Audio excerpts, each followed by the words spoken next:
ታሪካችን የሚጀምረው የኮሌጁ ሸበላ ተማሪ የሆነውን ቼንን እያስመለከተን ነው።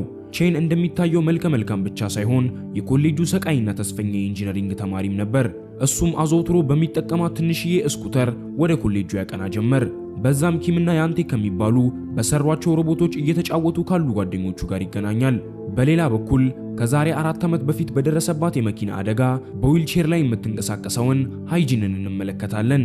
ሃይጂን አደገኛ የቀስት ወርዋሪ ስትሆን በአሁኑ ጊዜም በኮሌጃቸው ውስጥ በተዘጋጀ አንድ ውድድር ላይ በመሳተፍ ትገኛለች።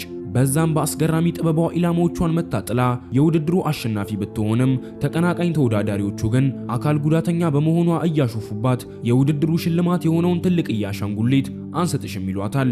ሃይጂን ግን በቀላቸው አንዳች ታክልም ሳትከፋ ሽልማቱ ስለሚገባት እንዲሰጧት ትጠይቃቸዋለች።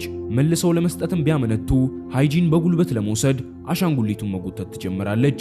በዚህ መሃል ግን በድንገት ዊልቼሩ ተገልብጦ መሬት ላይ ትወድቃለች። ይህንን የተመለከቱት ተማሪዎችም በድንጋጤ ፈዘው ይመለከቷት ጀመር።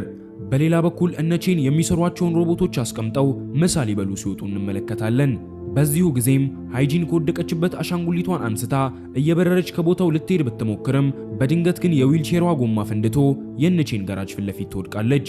ቼንም እንደተመለከታት በፍጥነት ሄዶ እንድትነሳ ያግዛት ጀመር። አስቀጥሎም በውስጥ የሚገኙ አንዳንድ ዕቃዎችን በመጠቀም ጎማዋን ሲያስተካክልላት እንመለከታለን። እሷም ላደረገላት ነገር እንደ ምስጋና የሚያውቀው አሪፍ ምግብ ቤት በቅርብ ካለ ምሳ ልትጋብዘው እንደምትፈልግ ትነግረዋለች። ቼንም አስቀድሞም እርቦት ስለነበር ሐሳቧን በመቀበል ጓደኞቹን ትቶ የሚያውቀው አንድ ምግብ ቤት እንዳለ በመግለጽ ወደዚያ ያመራሉ። በዛ እንደደረሱ ግን ምግብ ቤቱ ከአንድ ረጅም ደረጃ በኋላ እንደሆነ ይገነዘባሉ። ሃይጂን መራመድ ባለመቻሏ ቼን በጀርባው ተሸክሟት ሊወስዳት ይወስናል። በዚህም ተሸክሟት ሲሄድ ዊልቼሩን በዛው ይረሱታል። በምግብ ቤቱ ውስጥ ምሳቸውን ካጣጣሙ በኋላ ተመልሰው ለመሄድ ቼን በድጋሚ ተሸክሟት ወደታች ይወርዳል። በዚህ ጊዜ ግን እታች እንደደረሱ ዊልቼሩን ተሰርቆ ቢመለከቱት በጣም ይደነግጣሉ። የሚያደርጉት ነገር ግራ ቢገባቸውም ሃይጂን ወደ እህቷ ጋር ደውላ ስለ ሁኔታው ትነግራታለች። ከደቂቃዎች በኋላም እህቷ በመኪናዋ መታ ከቼን ጋር ይሰነባበታሉ። ከመለያየታቸው በፊት ግን ቼን በጣም አሪፍ ዊልቼርን በራሱ ሰርቶ እንደሚሰጣት ቃል ይገባላታል። እሱም ወደ ገራጁ በማቅናት እንዴት አድርጎ ሊሰራላት እንደሚችል ማሰብ ይጀምራል። በቀጣዩ ትዕይንትም የትምህርት ቤቱ አማላይ ተማሪ የሆነችው ሃና ወደ ገራጃቸው የቼንን ጓደኛ ያንቴን ፈልጋ ትመጣለች። በዛም የኔ ፍቅር የታለ ብላ መነጫነጭ ብትጀምር ያንቴ ከተደበቀበት ወጥቶ ከሱ አይነት አስቀያሚ ወንድ ጋር መሆን ለምን እንደፈለገች ይጠይቃታል። እሷ ግን ለሷ በጣም ቆንጆ እንደሆነ ገልጻለት ከዛሬ በኋላም እንዲህ አይነቱን ጥያቄ እንዳይጠይቃት ትነግረዋለች። ሃና በልቧ ያንቴ ምንም ያክል አስቀያሚ እንደሆነ ብታውቅም ልቧን የማረከው ነገር ግን ውበቱ ሳይሆን ጭንቅላቱ እንደሆነ ታሪካችን ያስመለክተናል። በዛም በእሷ ውበትና በሱ ጭንቅላት አምሳል ምን አይነት ልጆችን መውለድ እንደሚችሉ ብትነግረው ያንቴ በተገላቢጦሹ በሱ ውበትና በሷ ባዶ ጭንቅላት አምሳል ቢወለዱ ምን ያህል የልጅ ኪሳራ ሊሆኑ እንደሚችሉ በመግለጽ መቀለድ ይጀምራል። ቼን ግን በዚህ ሁሉ መሃል እንዴት አድርጎ ዊልቼሩን መስራት እንደሚችል መጨነቁን ይቀጥላል።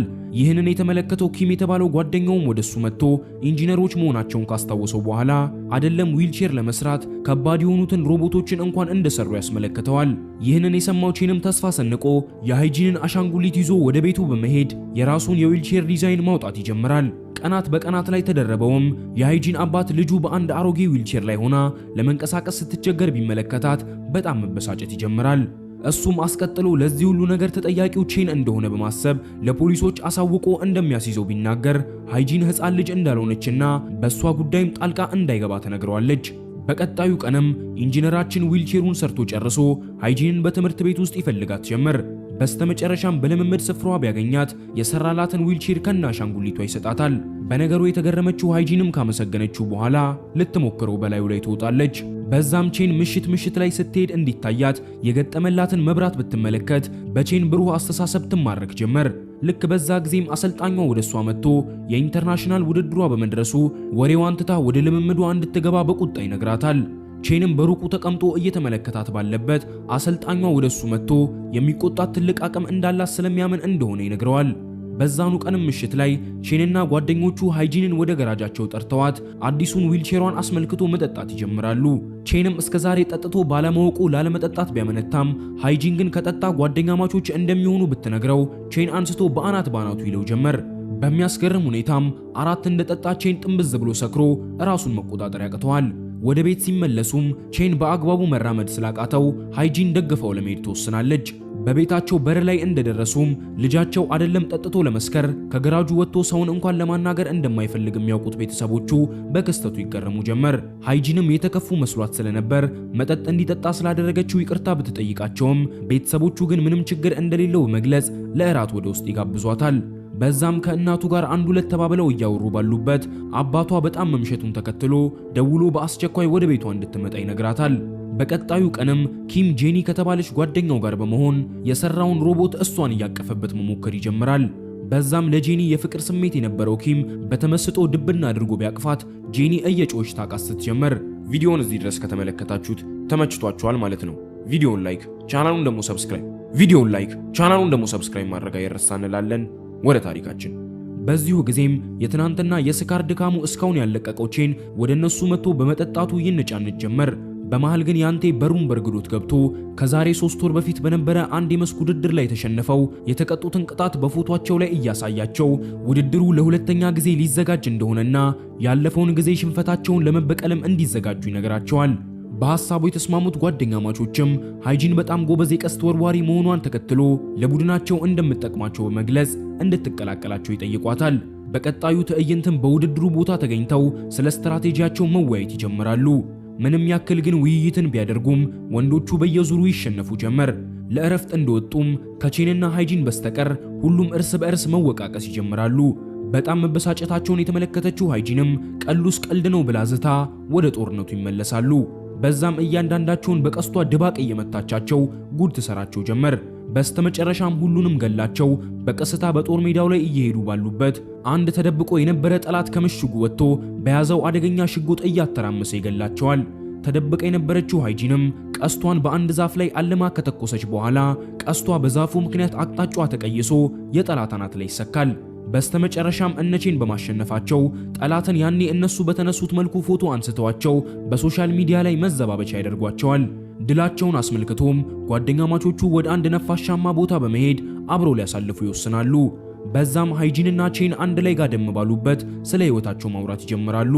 እሷም የቀስት ውርወራን ከልጅነቷ ጀምሮ ስትለማመደው የቆየችና በጣም የምትወደው የስፖርት አይነት እንደሆነ ከነገረችው በኋላ እሱን ለምን ኢንጂነር መሆን እንደፈለገ ትጠይቀዋለች። እሱም ሮቦቶች የሰዎችን ህይወት ቀላል ስለሚያደርጉ ኢንጂነሪንግን የመረጠ ቢሆንም አሁን ግን ሮቦቶች ለአላስፈላጊ ነገር እየዋሉ በመሆናቸው በዘርፉ ቅሬታ እየተሰማው እንዳለ ይመልስላታል። ሁለቱን ተቀራርበው ሲያወሩ የተመለከቱት ጓደኞቻቸውም እየተሳሳሙ እንደሆነ በመገመት ይደሰቱ ጀመር። በኋላ ላይም አንድ ላይ ተሰብስበው እራት እየበሉ ቼን በቀደም ጠጥቶ ስለሆነው ነገር በማውራት መቀለድ ይጀምራሉ። ቀናት በቀናት ላይ ተደረበውም ቼንና ሃይጂን እየተገናኙ ጥሩ ጊዜን ማሳለፍ በመጀመራቸው በሁለቱም ልብ ውስጥ የፍቅር ስሜት እየተጫረ ይመጣል። ታሪካችንም አስቀጥሎ የሃይጂን እህት አንድ ያገኘችው የስኮላርሺፕ እድል እንዳለ ለአባቷ ብትነግረውም እሱ ግን ሃይጂንን ትታት ወደ ሌላ ቦታ የምትሄድ ከሆነ እናቷ በህይወት አለመኖሯን ተከትሎ እንደምትጎዳ በመግለጽ በቅርቡ ሊድራት በመሆኑ እስከዛው እንድትጠብቅ ይነግራታል። በዚህ መሃል ግን ሃይጂን ወደ ውስጥ ገብታ ሁሉንም ነገር ትሰማለች። አባቷም በቦታው መኖሯን ሲመለከት እንድታገባው ያዘጋጀላት ጥሩ ባል እንዳለና በነጋታውም ሊያገኙት እንደሚሄዱ ይነግራታል። አስቀጥሎም ይህንን የቀስት ውርወሯን ወደ ጎን ትታ እንዴት የቤት እመቤት መሆን እንደምትችል ከእህቷ ጋር እንድትማር ይነግራታል። በዚህም በጣም የተበሳጨችው ሃይጂን ይህንን እያደረገ ያለው ስለማይወዳትና አካል ጉዳተኛ ስለሆነች እንደሆነ በመናገር ከቤቱ ለቃ ትወጣለች። በዛም ያለችበትን ስሜት አስተካክላ ከቼን ጋር ለመገናኘት ትወስናለች።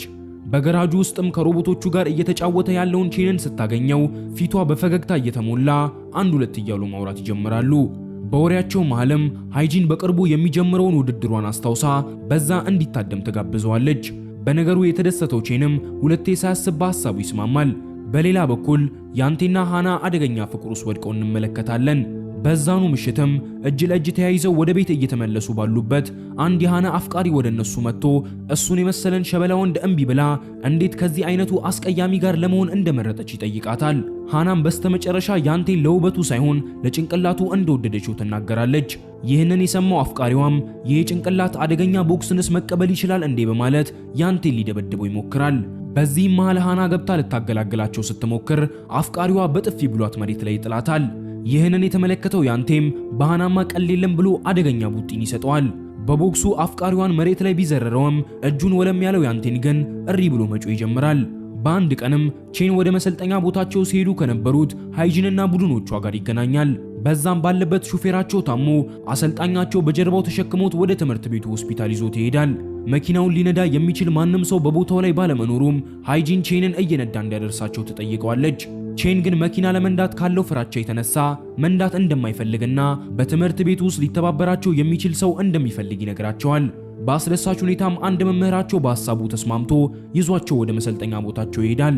ቼንም መኪና የመንዳት ፍርሃቱ አሸንፎት ሃይጂንን መርዳት ባለመቻሉ በሐዘን ተሞልቶ ወደ ገራጁ ያመራል።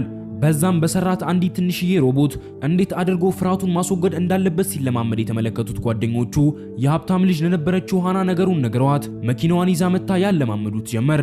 በዛም ከፍራቸው የተነሳ የሚሞት መስሎት ስለነበር ኦክሲጅን በአፉ ላይ ገጥሞ መንዳቱን ይጀምራል። ከብዙ ሙከራም በኋላ ነገሩን በደንብ የተለማመደው ቼን ወደና ሃይጂን መሰልጠኛ ቦታ ሄዶ ወደ ቤት ሊያደርሳት እንደሚፈልግ ይነግራታል። በሐሳቡ የተስማማችው ሃይጂንም ወደ መኪናው ገብታ አብሮ መሄድ ይጀምራሉ። በዛ ባሉበት ግን ሃይጂን ከዛሬ 4 ዓመት በፊት ተከስቶ አካል ጉዳተኛ እንድትሆን ያደረጋትን አደጋ በማስታወስ መንቀጥቀጥ ትጀምራለች። ይህንን የተመለከተው ቼንም ወደሷ ዞሮ ምን ሆና እንደሆነ በሚጠይቃት ጊዜ አንድ መኪና በድንገት ገጭቷቸው ከቁጥጥር ውጪ እንዲሆኑ ያደርጋቸዋል። በፈጣሪ እርዳታ ግን ቼን መኪናውን በቶሎ አቁሞት ከከባድ አደጋ ይተርፋሉ። በዛም የቼን ፍራቻ ከቁጥጥር ውጪ ሆኖ እሪ ብሎ መጮህ ይጀምራል። ብዙም ሳይቆይም ከፍራቸው የተነሳ ራሱን በመኪና ውስጥ የሳተው ቼን ሃይጂን እንደምንም ሰዎችን ለምና ወደ ሆስፒታል ይዘው ይሄዳሉ። በዛም ሃይጂን ለደህንነቱ ተጨንቃ ባለችበት እናቱ ወደ ሆስፒታል ብትመጣ ለክስተቱ ይቅርታ መጠየቅ ትጀምራለች። እናቱ ግን በጣም ጥሩ ሰው በመሆኗ ምንም ይቅርታ መጠየቅ እንደማይገባትና በተገላቢጦሹ የልጇን ሕይወት ብሩህ ስላደረገችላት ምስጋናዋን ታቀርብላታለች። በዛ መሃል ግን በቦታው የደረሰው የሃይጂን አባት ወደሷ መጥቶ ራሱን እንኳን መጠበቅ ከማይችል ልጅ ጋር ምን እንደምትሰራና ከዚህም በኋላ ከሱ ስር እንድትርቅ ያስጠነቅቃታል። ይህንን የአባቷን ንግግር የሰማው ቼንም ብዙም ሳይቆይ ወደ ሃይጂን ጋር መጥቶ ከዚህ በኋላ ልታገኘው እንዳትሞክር ይነግራታል። በነገሩ ግራ የተጋባችው ሃይጂንም አካል ጉዳተኛ ስለሆንሽ አብሬሽ መሆን አልፈልግም ብሎ እውነቱን ቢናገር የተሻለ እንደሆነ ሐዘን በተሞላበት ድምጽ እየጮኸች ትነግረዋለች። አስቀጥላም ወደ መሰልጠኛ ቦታዋ በመሄድ እያነባች ለውድድሯ መዘጋጀት ትጀምራለች። በሌላ በኩል ቼንም በተመሳሳይ ሁኔታ በገራጁ ውስጥ ተኝቶ እየሆነ ባለው ነገር ልቡ ክፉኛ ተሰብሮ ማልቀስ ይጀምራል። ታሪካችንን በቀጥታ ወደ ውድድሩ ቀን ወስዶን ሃይጂን ራሷን ስታዘጋጅ ያስመለክተናል። በሌላ በኩል በሩን ቆልፎ በቤት ውስጥ ተኝቶ ያለው ቼንም በጓደኞቹ ተቀስቅሶ በሩን እንዲከፍትላቸው ቢጠየቅም አሻፈረኝ በማለቱ በሩን ሰብረውት ሊገቡ ይወስናሉ። በዛም የሃይጂን ውድድር እንደደረሰና ሄደው ሞራል ሊሰጧትም እንደሚገባ አሳምነውት ቼን በወኔ እኔ ነኝ የምንደው በማለት ተያይዘው ወደ ውድድሩ ቦታ ማቅናት ይጀምራሉ። በዛም እንደደረሱ ቼን ወደ ሃይጂን ጋር ሄዶ ሁሌም ቢሆን ከጎኗ እንደሆነ በመናገር በቀደምም ስላላት ነገር ይቅርታን ይጠይቃታል። ሃይጂንም በጣም ስሜታዊ በመሆን በዝምታ ትዋጣለች። ወደ ውድድሯ እንደገባችም ሃይጂን ሁሉንም ተቀናቃኞቿን አንድ ባንድ አሸንፋ ለመጨረሻው ዙር ትደርሳለች። በዛም አስቀድሞ ኢላማውን የመታው ውድድሩን የሚያሸንፍ ሲሆን ሃይጂን እስከዛሬ ስትለማመድ ባገኘችው ችሎታ በመጠቀም ኢላማውን አነጣጥራ ትመታለች። በዚህም የውድድሩ አሸናፊ የሆነች የመጀመሪያዋ አካል ጉዳተኛ ሆና ስሟ በስቴዲየሙ ላይ ይነገራል። ሙሉ ጀማውም ይህንን በሰማ ጊዜ እሪ እያሉ አብሯት መደሰት ይጀምራሉ። በስተመጨረሻም ቼንና ሃይጂን አንድ ላይ ቆመው በግድግዳው ላይ የተሰቀለውን ፎቶዋን እየተመለከቱ ቼን ፍቅር ሰውን እንደማይመርጥ በመግለጽ ፍቅረኛዋ መሆን እንደሚፈልግ ይነግራታል። ለቼን ቅልጥ ያለ የፍቅር ስሜት ያላት ሃይጂንም ሁለቴ ሳታስብ በሐሳቡ ስትስማማ እያስመለከተን ታሪካችን ያበቃል። እንደዚህ አይነት ኮንተንት ሞሮፍ እንዲሰራላችሁ የምትፈልጉ ከሆነ ተመችቶናል ይቀጥል ብላችሁ ጻፉልኝ። ሰብስክራይብ ማድረግ እንዳይረሳ። እዚች ጋር የምትመለከቷትን ቪዲዮ ተመልከቷት። ፕላስ ደግሞ ኮምፔር አድርጋችሁ ንገሩ። በቃ ይመቻችሁ።